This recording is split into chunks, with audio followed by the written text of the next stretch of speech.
호수는 초록빛이 됐습니다. 녹조띠도 곳곳에서 확인됩니다.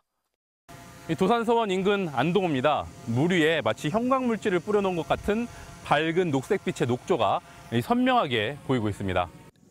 녹조 제거 작업선이 투입됐지만 역부족입니다. 작업선이 지나간 흔적을 따라 녹색빛이 옅어진 물길이 생겨났을 뿐입니다. 관광객이 많이 찾는 안동호 다른 구역에서도 짙은 녹조 덩어리들이 확인됩니다.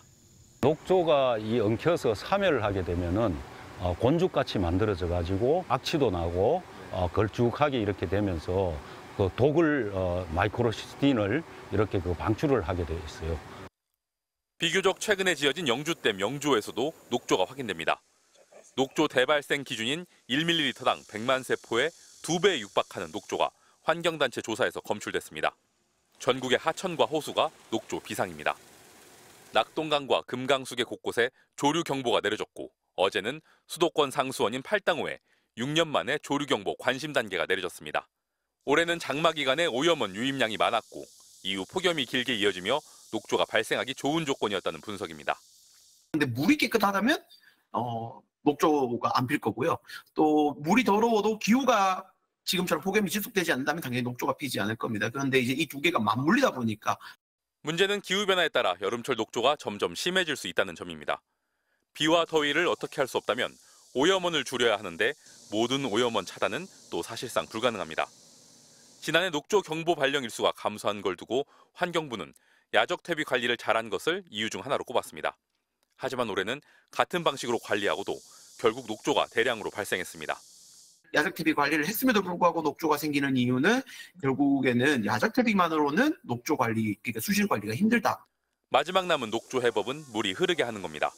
환경부도 지난해 낙동강에서 댐, 보, 하구뚝을 열어 물길을 트고 녹조를 흘려보낸 것이 효과가 있었다고 발표했습니다. 하지만 지난 정부에서 추진된 보와 댐의 철거 계획은 철회되거나 무산됐습니다. 오히려 환경부는 이제 기후 대응을 위해 14개 댐을 더 짓겠다고 나섰습니다. 소양강 댐은 청정 지역에 있습니다. 그럼에도 불구하고 녹조가 생겼다. 14개 댐을 건설을 할 때 과연 녹조 문제는 한번 고민해봤는가? 신규 댐 추진 과정에서 녹조 대책에 대한 검토가 있었는지에 대한 질문에 환경부는 구체적 입지가 정해지지 않아 현 단계에선 어렵고 환경영향평가 과정에서 검토가 가능하다고 답했습니다. MBC 뉴스 김민욱입니다. 1급수가 흐르는 강원 양구 수입천. 토종 민물고기들의 소중한 서식지입니다. 인근에선 멸종위기종 사냥 배설물도 쉽게 발견됩니다. 이곳엔 최근 대규모 댐 건설 계획이 발표됐습니다. 환경이 급격하게 변함으로 인해서 멸종위기 포유동물의 서식지도 상당 부분 변화가 불가피하다. 환경부는 전국 14곳에 댐을 지을 계획입니다. 기후변화로 인한 가뭄과 홍수 피해를 예방하기 위해서라고 합니다. 과거 화천댐과 소양강댐으로 마을이 잠기고 도로가 끊기는 걸 본 주민들은 반대하고 있습니다.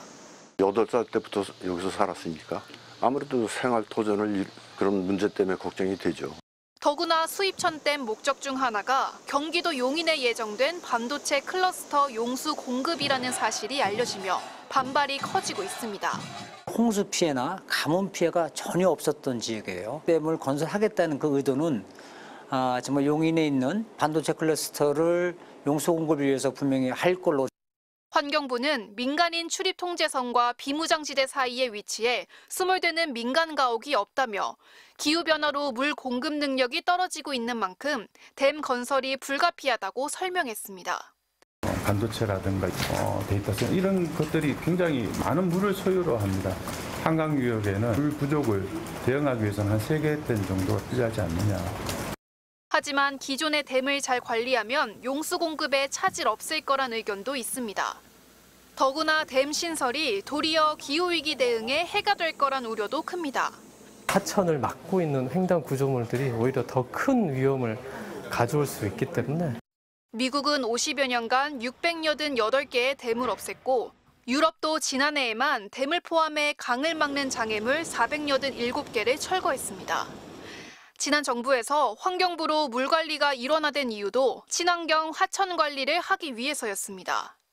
제 기존에 있는 인프라를 잘 이용을 해서 수자원을 잘 관리하는 방향으로 하라는 취지에서 일원화가 된 거죠. 반대 행동을 좀 하고 있는 거죠. 환경부가 추진하는 댐 건설에 대한 환경 영향 평가를 환경부가 해야 하는 상황도 벌어지게 됐습니다. 환경부는 주민 설득 조직을 만들고 3년 안에 댐 건설을 시작한다는 계획입니다. MBC 뉴스 김현지입니다.